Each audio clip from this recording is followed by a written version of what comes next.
Hey, stick around today because I'm going to show you my hiking hack to shave off trail weight that also saves me money, and that's always a good thing.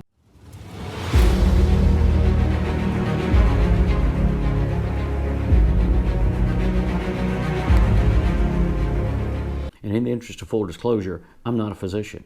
This is not medical advice for you. Do not take it to be. This is just my journey and what works for me. Take with it what you can.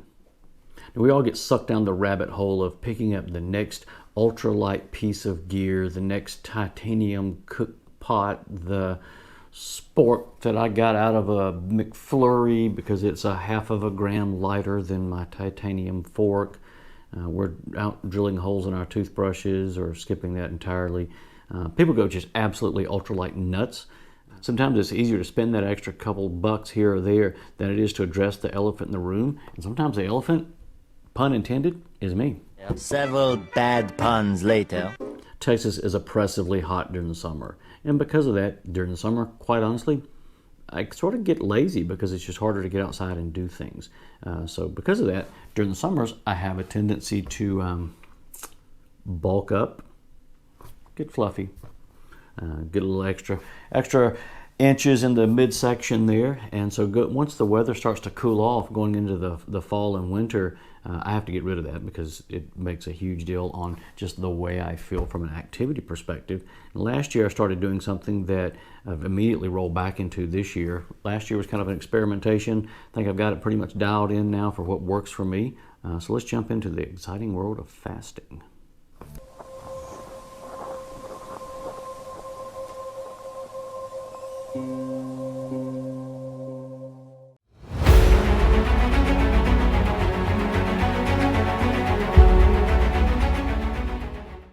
So what set me down this path, I had a person come through the survival school a couple years ago, and he and I, just in conversation, he brought up the subject of fasting, and he recommended a book, which I'll throw a link to it down in the description below. It's called A Complete Guide to Fasting.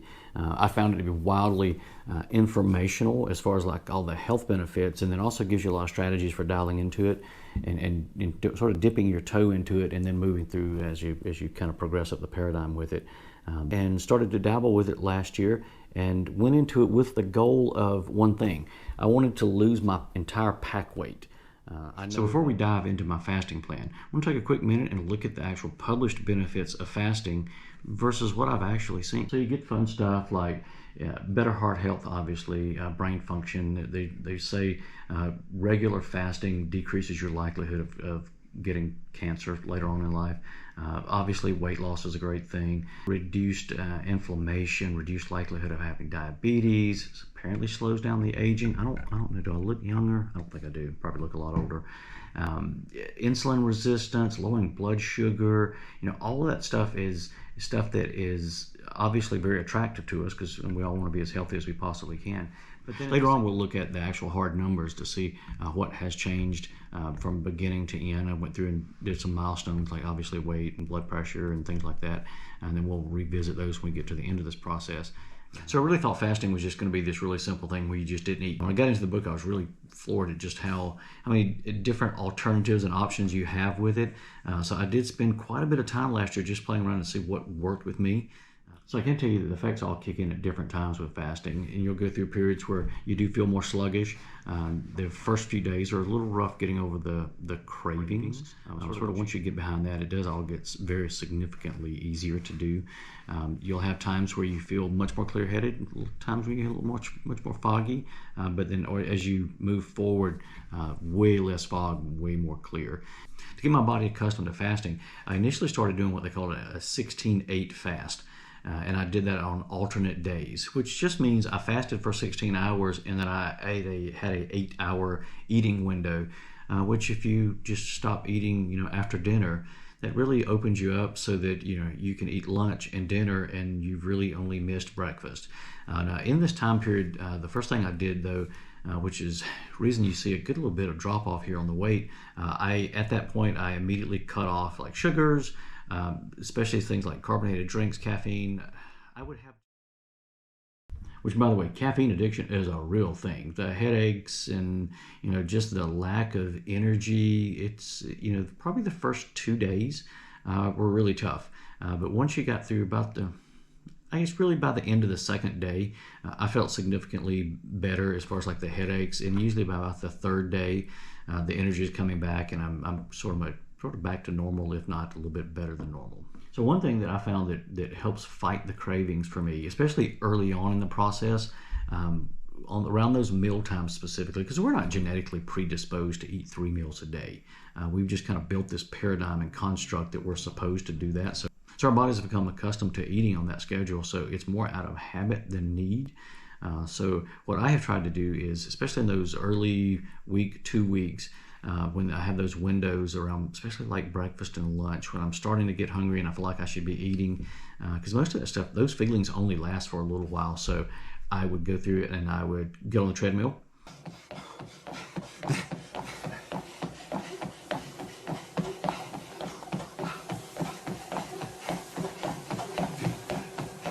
I actually enjoy being on the treadmill, but you know, it's a good way to burn off some energy, burn off a few extra calories, feel a little bit better about myself. But while I was on there, what I did each day when I started getting back into the routine, because it'd been a little while since I'd been on there, I started off slow, started inching up the speed until I got to a point where I felt like, all right, this is my normal walking pace. I then started to increase the incline rate on it, and then settled in somewhere on about a 3 for my. So going into week 2, I continued that same 16-8 alternate day approach. I had a little cheat day.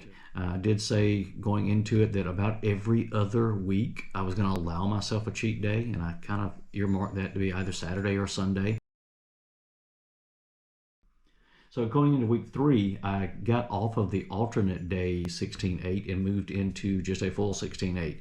So I was skipping breakfast completely. So I did that for the entire 3rd week, and then rolling into the 4th week over here, honestly, I just sort of slacked off. And while I was still sticking to a 16-8, I was eating worse stuff. I was eating bigger portions, and it just wasn't the quality of food that I needed to have eaten.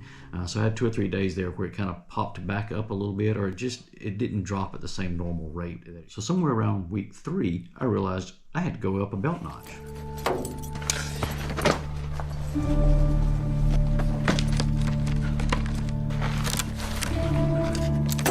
And because of that, you can see on the backside of that 4th week where I was sticking to the 16-8 more rigidly, it immediately started to go right back down the way it was supposed to. Now going into week 5, I really picked up and started doing what they call the OMAD diet, which is 1 meal a day. So it's really cutting out that lunchtime meal. And I was typically eating dinner because, again, that's the only meal I get with the family. And so I'm kind of toward the end of that week. Obviously, you can see the cheat day because I'm 2 weeks in from the last cheat day. So you can see it pop back up and immediately start right back down. So after that 5th week of alternate day OMAD, in which the days that I wasn't eating just 1 meal a day, I was defaulting back to my 16-8 diet.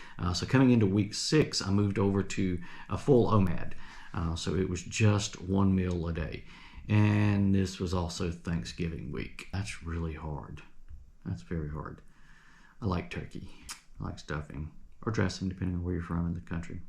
And as you look at it, you know, even fighting off the temptation of turkey and Thanksgiving and all that fun stuff, which I did participate in, by the way, that was my 1 meal. It was just a really large one. The trend is continuing downward, just like you would expect to see. So usually after like a week of OMAD on alternate day and then a week of just straight OMAD, I like to start bringing in a 48 or 72 hour fast. So starting last night, I kicked off my 48-hour fast. So I had dinner last night, wrapped that up at about 7:30, 8 o'clock. Today's Monday. I should not be eating until late tomorrow night. Okay, so I'm hiding in a different room right now because when I got off work, she started her process of cooking dinner, pasta, spaghetti, stuff she knows I like. And I reminded her, hey, I'm fasting tonight. She pretty much, stopped. She's like, I'll do this tomorrow night so you can enjoy it. She knows I love it. Then she and my son proceeded to order takeout hibachi, which makes the house smell entirely too tasty.